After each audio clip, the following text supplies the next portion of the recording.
আসলেন নবীজিকে জিজ্ঞাসা করে ইয়া মুহাম্মদ ইবনে আব্দুল্লাহ মুহাম্মদুর রাসূলুল্লাহ সাল্লাল্লাহু আলাইহি ওয়াসাল্লাম তুমি দুনিয়ার মধ্যে কোরআনের কথাগুলো তুমি বলিও না। নবীজি বলেন না আমরা কোরআনের কথাগুলো মানব।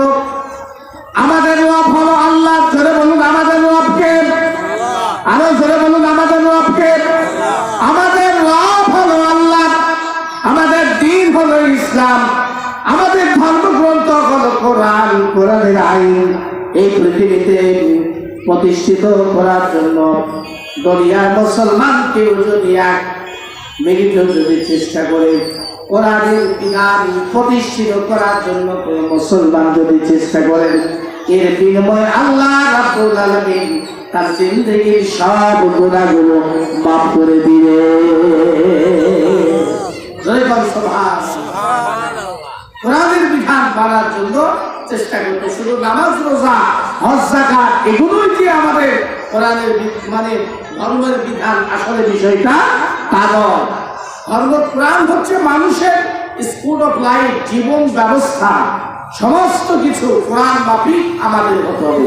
যদি কোনো ব্যক্তি কোরআনের পক্ষে যায়, কোরআন যদি কোনো মানুষের পক্ষে হাসরের ময়দানে সাক্ষী দেয়, ওই মানুষ দিনে হিসাবে আল্লাহ জান্নাতি হবে। জোরে বল সুবহানাল্লাহ। কি হবে? জান্নাতি। আমার ভাই, আমার বন্ধু, আমার আল্লাহ রাব্বুল আলামিন বলেন ইয়াকাদুল্লাযীনা কাফারু লা ইযলিকুনা আবসারিহিম লাম্মা সামিউ যিকরাম ওয়া ইয়াকুলুনা ইন্নাহু লামাজনুন। কাফেরদের সামনে আল্লাহর নবী যখন কোরআন শরীফ যখন তেলাওয়াত করত, তখন কাফেররা নবীজির দিকে বড় বড় তারা চোখ করে তারা তাকাতো, মনে হয় আল্লাহ নবীজিকে আশ্রয় না মারবে। যখন আর তারা পরে পারতো না, তারা বলতো ইয়াকুলুনা ইন্নাহু লামাজনুন, মুহাম্মদ পাগল। সুবহানাল্লাহ, নাউযুবিল্লাহ। কোরআনের কথা বলতে গিয়ে নবীকে পাগল বানানো হয়েছে। কতদিন আগে? 1400 বছর আগে ওই কোরআনের কথা বলতে গিয়ে আল্লাহর নবীজিকে পাগল বলে কাফেররা আখ্যায়িত করেছে। ওই কোরআনের কথা 1400 বছর পর বাংলাদেশে বলতে গিয়ে এক শ্রেণীর মানুষ আলেমদেরকে ধরে পিঠে পাগল বানাচ্ছে। কথা গান ঠিক কিনা? বানাচ্ছে কিনা বলেন? মিছিলের মধ্য থেকে ধরে ধরে নিয়ে যায়, তাদেরকে পিটিয়ে পাগল বানাচ্ছে। দোষ কি তাদের? আলেমদের দোষ কি? আলেমদের দোষ একটাই, সেটা হচ্ছে কি আলেমেরা কোরআন শরীফের কথা বলে। কিসের কথা? কি বলবেন না বলবেন না কোরআনের কথা? কারা কারা রাখবে? তো হাত তুলে দেখান দেখি। নারে তাকবীর, নারে তাকবীর।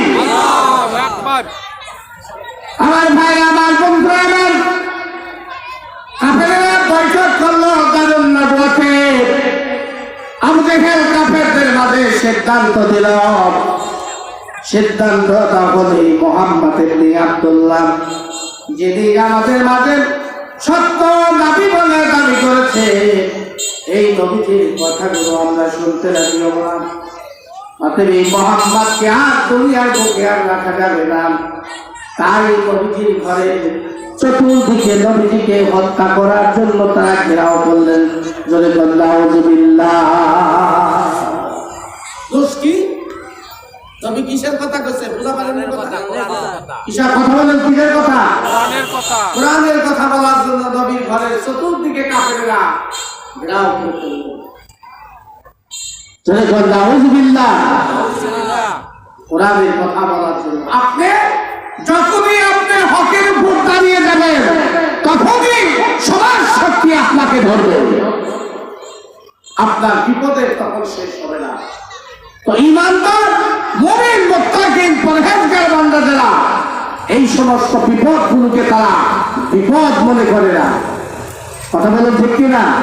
আমাদের জন্য মরণের পর কি আছে? জান্নাত আছে না নাই? আমরা কিসের আশা করি? জান্নাতের আশা করি। আমার ভাই, আমার বন্ধুরা, আমার নবীজির ঘরের চতুর্দিকে কাফেররা দাঁড়িয়ে গেছে। কারো হাতে তীর, কারো হাতে বল্লম, কারো হাতে তীর, কারো হাতে শরবি, বড় বড় অস্ত্র নিয়ে নবীজির ঘরের চতুর্দিকে এবার কাফেররা দাঁড়িয়ে গেল। আর তারা আলোচনা করতে লাগলো।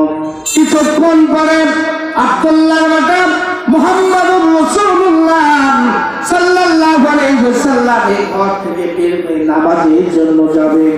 আমরা সেই সময় তাকে তীর বাগো বন্ধ করে দুনিয়ার মুখে আমরা বিদায় করে দেব। কাফেরদের ষড়যন্ত্র করার কথাগুলো দুনিয়ার কোনো মানুষ যদি জানতে না পারলে আমার আল্লাহ রাব্বুল আলামিন ঠিকই জানতে পেরেছে। কথা বলেন ঠিক কিনা? আল্লাহ রাব্বুল আলামিন সঙ্গে সঙ্গে নবীজির ঘরের ভিতরে জিবরাইল আলাইহিস সালামকে উহি দিয়ে নবীজির ঘরের ভিতরে পাঠিয়ে দিলেন। আল্লাহ নবীজি ঘুমিয়ে আছেন। জিবরাইল নবীজির ঘরের নবীজির পায়ের দিকে গিয়ে নবীজির পা মোবারক এবার তিনি ছাড়তে লাগলেন। এবার জিবরাইল আলাইহিস সালাম নবীজির পা মোবারকের উপর যখন হাত বোলাইতে যখন লাগলেন, নবীজি ঘুম গুলো এবার ভেঙে গেল। নবীজি দেখে বলেন, জিবরাইল গভীর রাত্রিতে আপনি আমার ঘরের ভিতরে উহি কেন নিয়ে এসেছ? জিবরাইল বলে, ইয়া রাসূলুল্লাহ, ইয়া হাবিবাল্লাহ, আপনার ঘরের চতুর্দিকে কাফেররা ঘেরাও করে ফেলে দিয়েছে।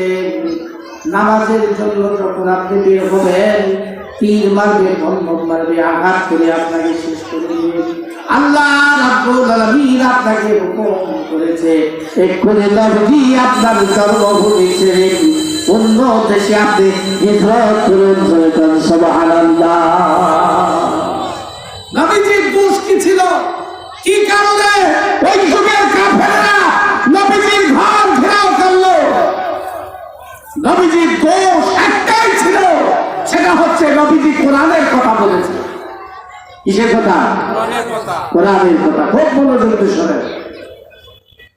ইহুদি, নাসারা, বেদুইন, খ্রিস্টানদের আছে, তাদের সাথে মুসলমানের অন্য কোনো বিষয়ে শত্রুতা নাই। একটা বিষয় তাদের শত্রুতা, সেটা হচ্ছে মুসলমানেরা কোরআনের কথা বলে, মুসলমানেরা কোরআন মানে। জোরে করেন সুবহানাল্লাহ। এই কোরআন মানতে গিয়ে যদি আমরা শহীদ হয়ে যাই, রাজি আছেন? কারা কারা আছেন? হাত তুলে দেখান দিবি। আল্লাহু আল্লাহু আকবার, আল্লাহু আকবার। নবীজি ঘর মোবারককে ঘেরাও করে ফেলে দিয়েছেন। আজকে বাংলার জমিও একই অবস্থা, বাংলার জমিও একই অবস্থা। যারা কোরআনের কথা বলেছিল, এই দেশের একজন স্কলারশিপ হলেন, যাকে বলা হয় মিজানুর রহমান আজহারি, কোরআনের কথা বলার কারণে বাংলার জমিন থেকে অন্য দেশে তাকে তাড়িয়ে দেওয়া হয়েছে। কথা বলেন ঠিক কিনা? দোষ কি? কথা বলে। কিসের কিসের তো জানাবে? কথা বলে। এটা হচ্ছে আমাদের দোষ, এটা আমাদের, এটা আমাদের দোষ। আমার ভাই, আমার বন্ধু, আমার হযরত জিবরাইল আলাইহিস সালাম আল্লাহর নবীকে দেখে বলেন, ইয়া রাসূলুল্লাহ, ইয়া হাবিবাল্লাহ, আপনি কোন ঘরের মধ্যে কোনো কথা বলবেন না। কথা যদি বলেন, কাফেররা তারা জানতে পারবে, বুঝতে পারবে আপনি এখান থেকে বের হয়ে যাচ্ছেন। কথা বলা যাবে না। আল্লাহর নবী দেখে বলে, জিবরাইল, তাহলে আমি কি করব? জিবরাইল বলে, ইয়া রাসূলুল্লাহ, ঘরের চতুর্দিকে যেহেতু কাফেররা ঘেরাও করে ফেলে দিয়েছেন, আপনি এক মুষ্টি মাটিগুলো হাতে করে দিন। কয়েক মতবা আপনি সূরাতুল ইয়াসিনের আয়াত পড়ুন। আয়াত পড়ার পরে আপনি পানিগুলো পড়েন, দেওয়ার পরে পানিগুলো আপনি দেখতে করেন, ছড়িয়ে দিন। আল্লাহর নবী ঘরের মেঝে থেকে বালুগুলো হাতে করে নিলেন, নেওয়ার পরে কয়েক মতবা সূরাতুল ইয়াসিনের আয়াতগুলো তেলাওয়াত করলেন। তেলাওয়াত করার পর মাটিগুলোর উপরে এবার ফু দিলেন। ফু দেওয়ার পর নবীজি মাটিগুলো এবার সরিয়ে দিলেন। সরিয়ে দেওয়ার পরে আল্লাহর নবীজি তিনি তার ঘর থেকে এবার বের হয়ে চলে গেলেন। পথের মধ্য দিয়ে আল্লাহর নবীজির সেন্সে ধরা পড়লেন। আল্লাহর নবীজি বুঝতে পারলেন আমি মাটিগুলো একদিকে নিক্ষেপ করলাম, কিন্তু আমার ঘরের চতুর্দিকে কাপড়েরা দাঁড়িয়ে আছে, কিন্তু এই মাটিগুলো চতুর্দিকে কেমনে গেল? সঙ্গে সঙ্গে আল্লাহর পক্ষ থেকে নবীকে জানিয়ে দেওয়া হয়, নবীজি আপনি যখন মাটিগুলো হাতে নিয়ে কয়েক মতো বাইরে আসেন, আয়াত করে আপনি যখন নিক্ষেপ করলেন একদিকে, চতুর্দিকে কাফেরদের চোখে পৌঁছে দেওয়ার দায়িত্ব আমার কুদরত বহন করেছে। জোরে বল সুবহানাল্লাহ। ওরে রাখে আল্লাহ মারে কে